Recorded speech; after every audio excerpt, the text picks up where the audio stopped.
This is the old pile, bought it 40 years ago, and this is an access from the rear yard that leads up to a field to the rear, which is about an acre and a quarter in size, neglected for 40 years because there was so much work to do at home.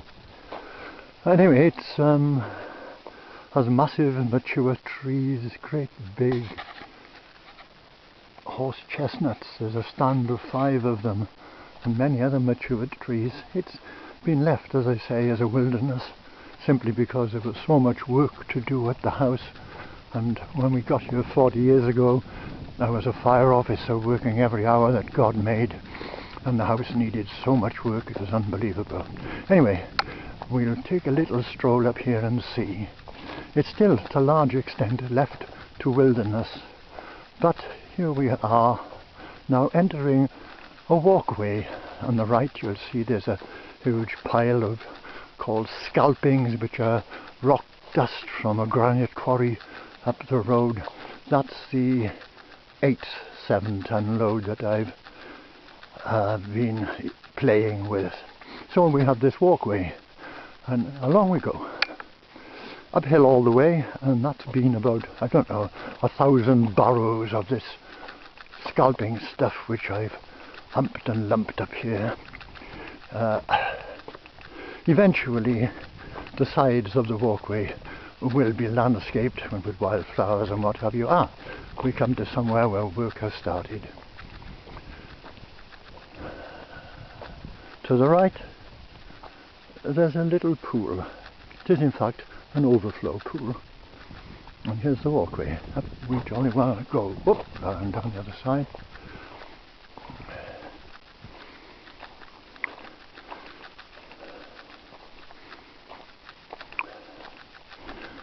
Ahead there is a peculiar arrangement which, as you can see, comprises a load of pallets stood on end.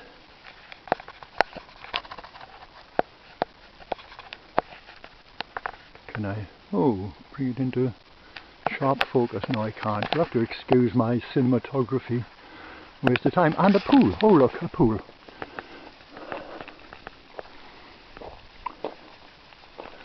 And a walkway that goes shooting off up into the distance there. Let's turn around and have a little look-see again, fringed and bordered by great mature trees of various descriptions.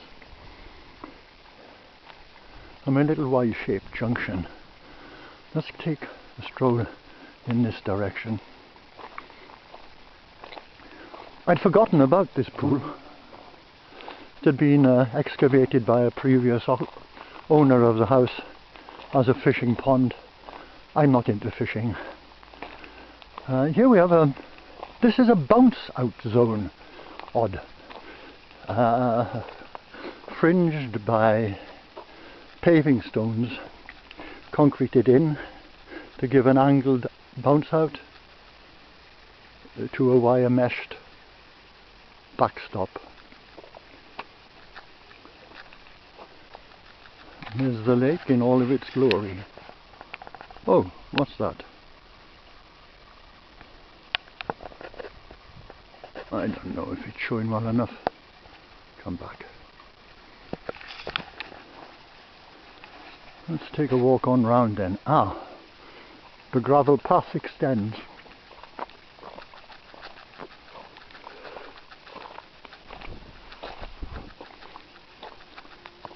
Through the dappled shades of the trees.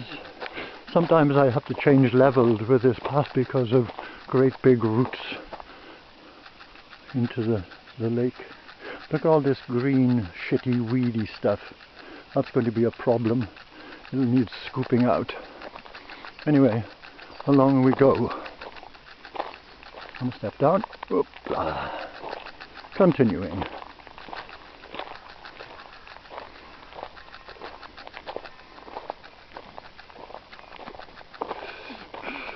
The lake has been successful. It's only been refilled since the middle of last year, which is when I started work here.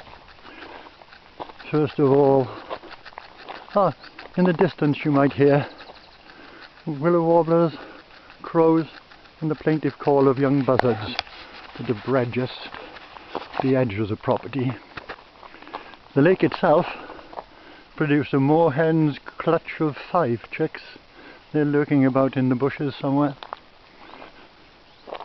Continue back round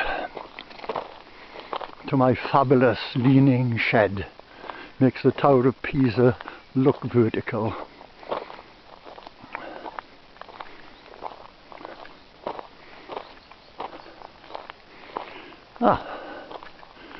Some kind of excavation.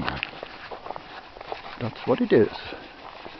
In fact, I had to get someone with a mechanical digger to dig a rough outline of this V-shaped structure out of the ground, and then massive amount of work in shaping the angle of it to take these stones. That's down to the bounce out zone. There we are.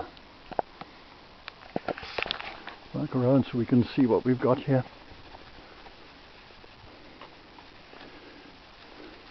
So a V-shaped depression lined with slabs leading up to a slight plinth arrangement. And magic, a wheelie bin for the stones from the River Severn. And here we are. Now from this point I've got 10 metres within the skimming plats, 40 metres of water and 2 metres of bounce out. So I have 50 metre practice area. Not long enough really, except that it enables me to practice that first contact, which is so important. And when it clanks against the back wall as it does, then we know it was going substantially further. And then another lift out.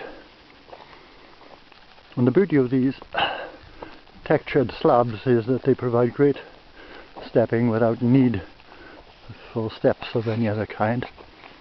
Just go back and have a quick look-see at it and see what it looks like.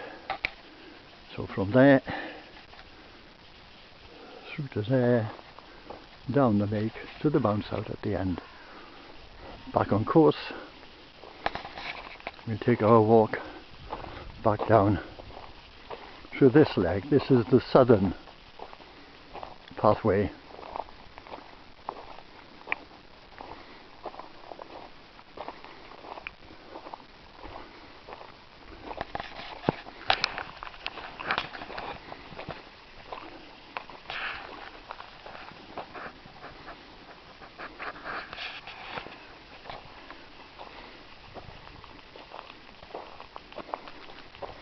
The water, by the way, comes in that corner there through a 6-inch pipe. Very little water coming in at the moment due to fairly dry conditions. So the water level in the pond or lake or whatever you want to call it is about 8 inches down from its correct height, its normal winter height. This is where I sit and cogitate and vape. You'll have to excuse me. Trying to give up smoking. But smoking doesn't want to give me up. And there we are. Back down to where we came up. Still working hard. And as I say, to the left here is the overspill from the lake. Again, very, very low, as you can see. Probably 2 foot down at the moment. So that's the complete journey. Walkway total length somewhere in the region of 160, 170 meters. Total tonnage of infill getting on for 80 tons. And as I say, there's one hell of a lot of landscaping to be done. There's gorgeous, gorgeous trees.